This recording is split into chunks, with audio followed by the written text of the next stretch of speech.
السلام عليكم ورحمة الله وبركاته. وأخيرا وبعد 15 شهر من الانقطاع التام عن تنزيل أي فيديوهات على يوتيوب بسبب إن أنا كنت في الجيش، أخيرا رجعت تاني إن أنا أنزل فيديوهات. وإيه فيديو أحسن أقدر أبدأ بيه على القناة هنا من إني أعمل مراجعة لأقوى جهاز ورك ستيشن موجود حاليا في مصر. المراجعة بتاعتنا المرة دي هتكون على ديل بريسيشن 7540، واحد من أفضل وأقوى اللابات اللي أنا جربتها لحد دلوقتي. مش عايز أكتر عليكم كتير، خلينا نبدأ في المراجعة بتاعتنا على طول.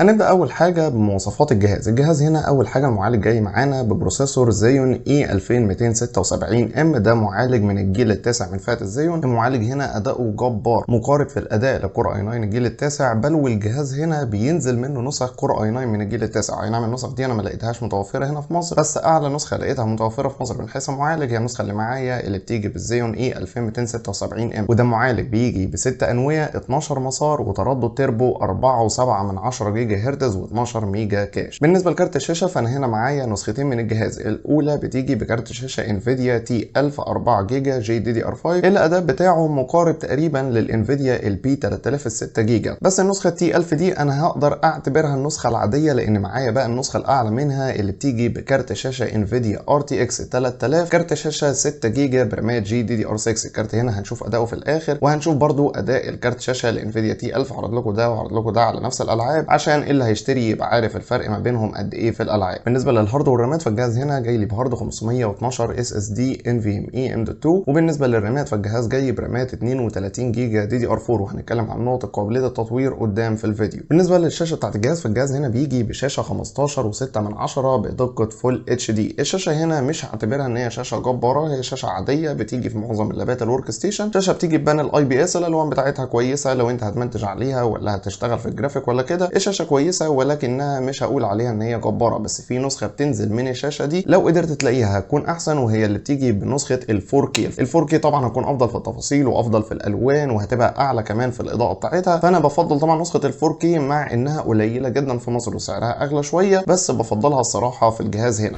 نتكلم بقى سريعا كده على المميزات بتاعه الجهاز دوت. اول حاجه هي الاداء الجبار بتاعه. الكارت هنا والمعالج مديين الصراحه اداء جبار في الجهاز، سواء كان الكارت تي 1000 او الكارت RTX 3000، سواء كانت النسخه الاي 7 الجيل التاسع او النسخه اللي بتيجي بمعالج زيون. الاثنين ادائهم الصراحه جبار بالنسبه لجهاز بيجي بوزن 2.5 كيلو جرام بالحجم بتاعه دوت. الجهاز هنا الصراحه حجمه وتصميمه حلو جدا. التصميم بيجي زي ما احنا متعودين من بره اللون اللي هو الاسود اللي مدي على رمادي دوت، ما جاي بخامات من البولي كربونات، ومن جوه نفس الكلام. حواف اللاب بتيجي هنا من اللون الفضي وبتيجي من المعدن. الصراحه اللاب شكله كويس جدا، وبالنسبه للوزن بتاعه وزن 2.5 كيلو جرام، ده وزن جبار ان يجي فيه معالج وكارت شاشه زي دول بالاداء اللي هم بيقدموه.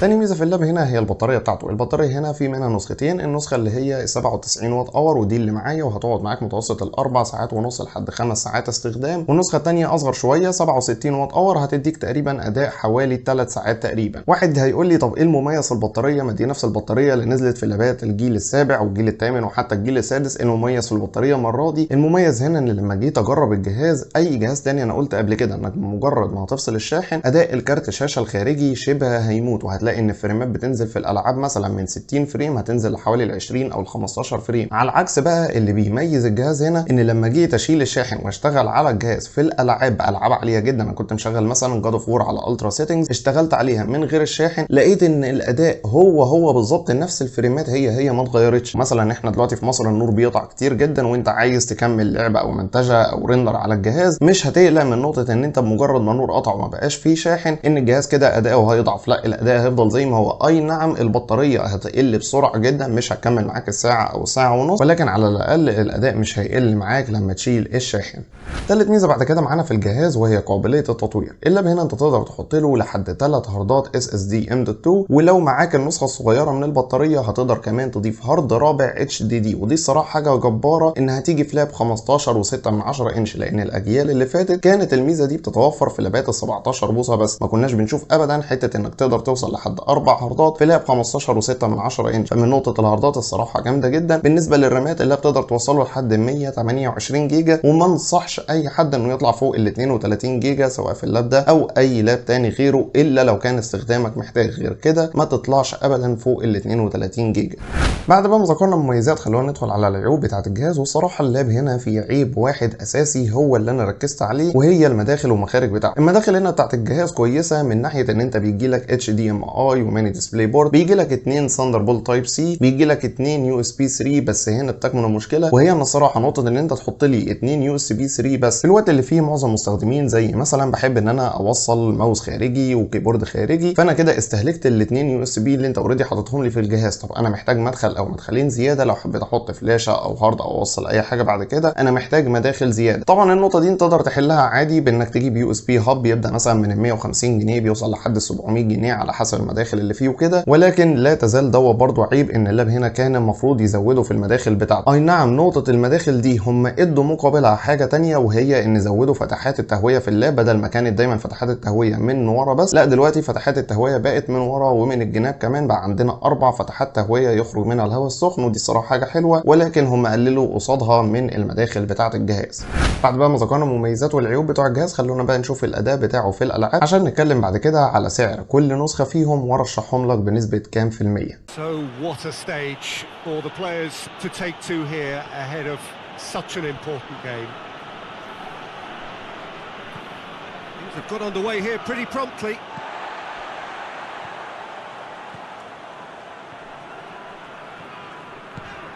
Tries to get it forward quickly. It's an untidy challenge. Free kick given.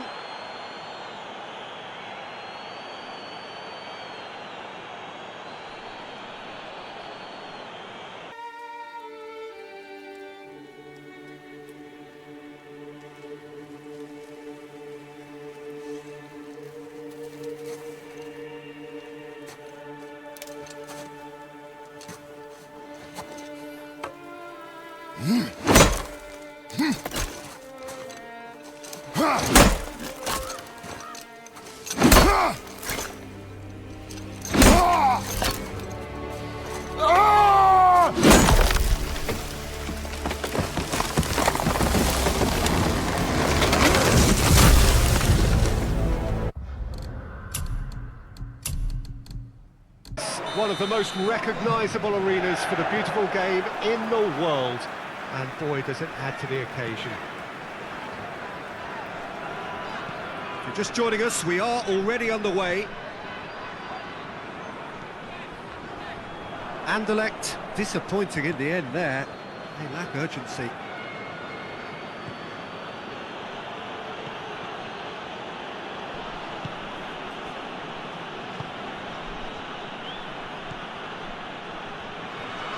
Get the better of his opposite number.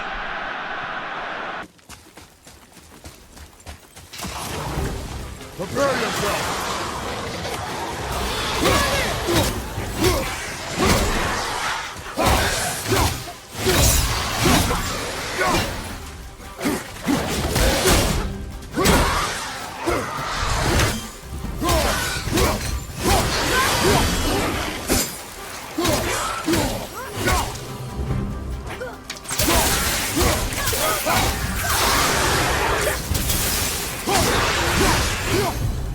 بعد بقى ما شفنا اداء الالعاب على النسختين اللي معانا، وشفنا قد ايه انه بيقدر يشغل العاب زي مثلا جاد اوف وور على الترا سيتنجز، انت معدي ال 40 فريم على الترا سيتنجز، دي حاجه جباره. مش اي جهاز يقدر يشغل لعبه عاليه زي جاد اوف وور على الترا سيتنجز في الفئه السعريه ديت. والسعر هنا بتوع النسختين، انت عندك النسخه اللي بتيجي بمعالج زيون وكارت شاشه انفيديا RTX 3000 متوسط سعرها في السوق المصري في الوقت الحالي هو 29000 جنيه، ده بالرامات ال 32 جيجا. وبالنسبه للنسخه الثانيه اللي بتيجي بمعالج كور i7 من الجيل التاسع مع كارت شاشه انفيديا T1000 4 جيجا، متوسط سعرها في الوقت الحالي هو ال 24000 ل 25000 جنيه. هل ارشح لك بقى اللاب دوت؟ اللاب ده ممتاز، وطبعا ارشحه لاي حد عايز لعب في فئات ال 25 لحد ال 30000. لاب يقدر يرندر عليه ويلعب ويديله اداء جبار، اللاب ما يتعبش معاه ويشتغل معاه لفتره طويله، فارشح لك طبعا اللاب ده. مع العلم زي ما قلت انك هتحتاج قدام انك تشتري له USB هاب عشان تزود عدد مداخل ال USB اللي جايه في الجهاز دوت. قبل ما نختم الفيديو، انا عارف ان في ناس كتير جدا متلخبطه دلوقتي بسبب حته الاسعار اللي زادت مره واحده وبدات تنزل تدريجيا بعدين بتطلع تاني. الاسعار حاليا بتاعت اللابات الاستيراد بقت غير مستقره بدرجه كبيره وناس كتير بقت متلخبطه في حته الاسعار. فقريب باذن الله انا هعمل سلسله فيديوهات هذكر فيها ترشيحات لفئات سعريه كتير، اكتر من 10 او 15 موديل في الفيديو الواحد، هقول على سعر كل موديل، ولو الاسعار اتحدثت سواء بطلوع او بنزول هحاول ان اعمل فيديوهات تاني اقول لكم التحديثات ديت، عشان لو حد حب يشتري لاب بعد كده يبقى عارف سعره لما يجي ينزل السوق السعر بتاع اللاب دوت هيبقى عامل كام. وده لان في ناس كتير جدا قالت لي انها لقت اختلاف ضخم في الاسعار لما مثلا تاجر يبقى عرضه ب 15,000 ونفس اللاب هو تاجر تاني عرضه ب 20,000. فطبعا بسبب الفروقات اللي في الاسعار دي انا هقول لكم باذن الله قدام في فيديوهات هتيجي ايه الاسعار اللي انت بعد كده لما تيجي تنزل تشتري بيها. في النهايه بقى لو عجبك الفيديو ما تنساش اللايك الجميل، تنزل حالا تشترك في القناه وتفعل زر الجرس عشان يوصلك كل الفيديوهات الجديده، وتعمل شير للفيديو عشان غيرك يستفيد. كان معاكم علي عيد، سلام عليكم.